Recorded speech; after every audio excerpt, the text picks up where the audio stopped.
माना जाता है कि महाकुंभ के दौरान गंगा स्नान करने वाले गृहस्थ लोगों को विशेष सावधानी बरतनी चाहिए ताकि उनके पुण्य के लाभ में कोई बाधा न आए। माना जाता है कि महाकुंभ के दौरान गंगा स्नान करने वाले गृहस्थ लोगों को विशेष सावधानी बरतनी चाहिए ताकि उनके पुण्य के लाभ में कोई बाधा न आए।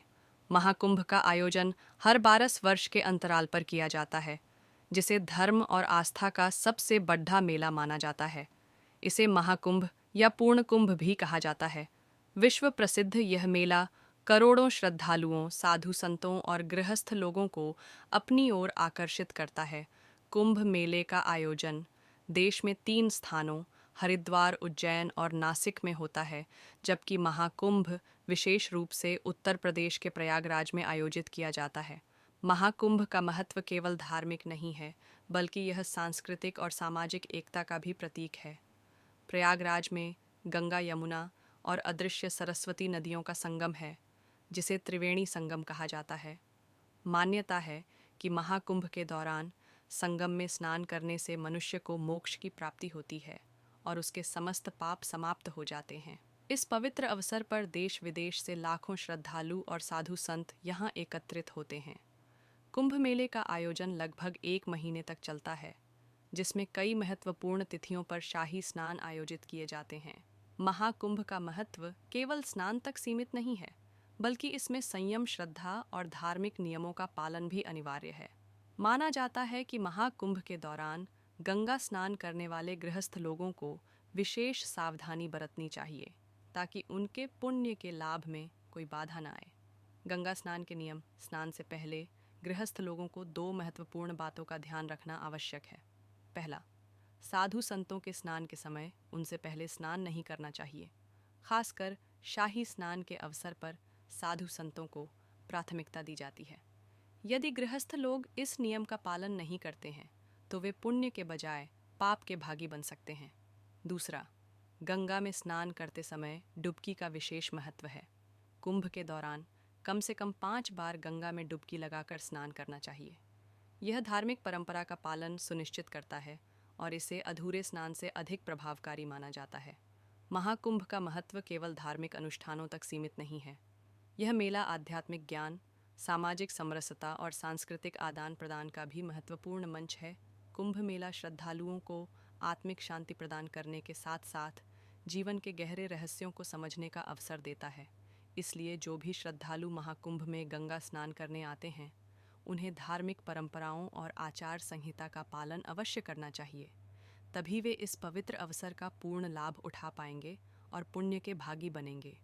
धार्मिक मान्यताओं के अनुसार महाकुंभ में गंगा, यमुना और सरस्वती के संगम में स्नान करने से व्यक्ति को अपने जीवन के पापों से मुक्ति मिलती है और मोक्ष की प्राप्ति होती है। हर 12 साल में आने वाला महाकुंभ आस्था और धर्म का सबसे बड़ा पर्व माना जाता है।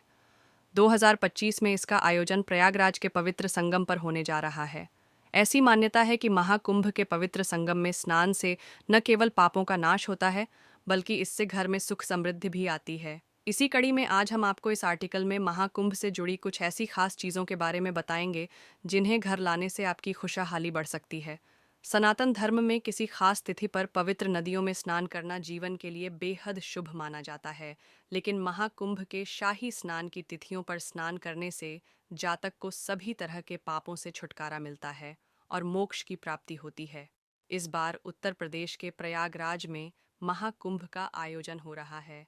इस मेले की शुरुआत के लिए साधु संत बेसब्री से इंतजार कर रहे हैं। ऐसी मान्यता है कि महाकुंभ से शुभ चीज़ों को घर लाने से घर और परिवार में सदैव सुख शांति बनी रहती है और सभी तरह की समस्या से छुटकारा मिलता है।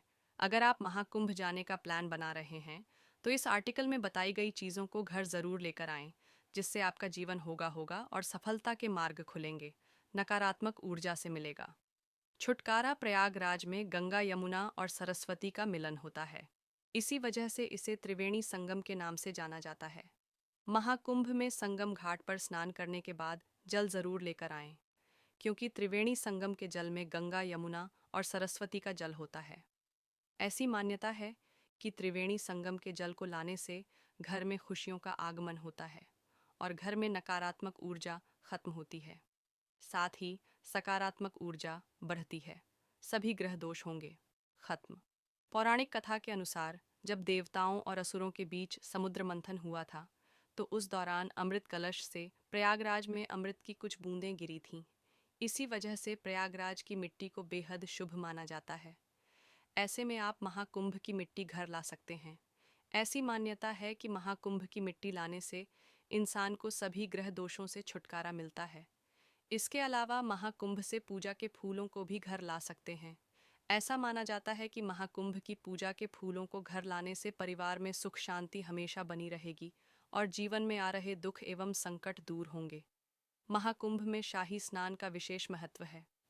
यह माना जाता है कि संगम में स्नान करने से न केवल जीवन में सकारात्मक ऊर्जा का संचार होता है, बल्कि मृत्यु के बाद मोक्ष की प्राप्ति भी होती है। शुद्ध भोग या प्रसाद। महाकुंभ क्षेत्र में स्थित पवित्र मंदिरों में चढ़ाए गए भोग और प्रसाद को घर लाना शुभ माना जाता है। इस दौरान मिलने वाले प्रसाद और खाद्य सामग्री को दिव्य मानते हुए अपने परिवार के साथ बांटें। यह घर में शुभता और सुख शांति लाता है। यह घर में सुख शांति और सकारात्मक ऊर्जा का संचार करता है और रोग दोष को दूर करता है। महाकुंभ केवल एक धार्मिक आयोजन नहीं है, बल्कि यह जीवन में सकारात्मकता और शुद्धता लाने का एक माध्यम है। इन पवित्र वस्तुओं को घर लाने से आपके जीवन और परिवार में शुभता और समृद्धि का वास होगा। साधु संत अपनी कठोर साधना और तपस्या से गहरे आध्यात्मिक ज्ञान को प्राप्त करते हैं। कई साधनाएं तो ऐसी होती हैं जिनके बारे में जानकर व्यक्ति दंग रह जाता है। आज हम आपको एक ऐसी ही साधना के बारे में बताने जा रहे हैं जिसके बारे में शायद ही कभी आपने पहले सुना होगा। प्रत्येक सनातनी के लिए महाकुंभ मेले का खास महत्व है।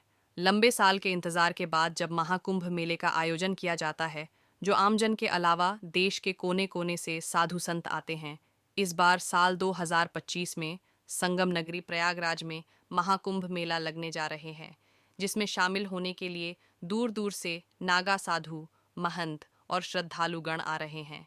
इसी कड़ी में महंत सोमेश्वर गिरी भी प्रयागराज पहुंच रहे हैं। इस समय महंत सोमेश्वर गिरी की चर्चा इसलिए हो रही है क्योंकि वो कोई आम साधना नहीं, बल्कि बेहद कठिन ऊर्ध्वबाहु साधना कर रहे हैं। चलिए विस्तार से जानते हैं।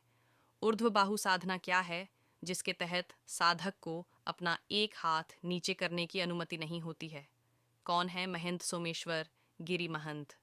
सोमेश्वर गिरी की आध्यात्मिक यात्रा की शुरुआत बचपन से ही हो गई थी। उन्होंने बचपन में ही सांसारिक जीवन का त्याग करके बाल योगी बनने का संकल्प लिया था, जिसके बाद से उनका जीवन पूरी तरह से आध्यात्मिक मार्ग को समर्पित है, जो अन्य साधु संत के लिए प्रेरणा स्रोत है। मीडिया रिपोर्ट्स के मुताबिक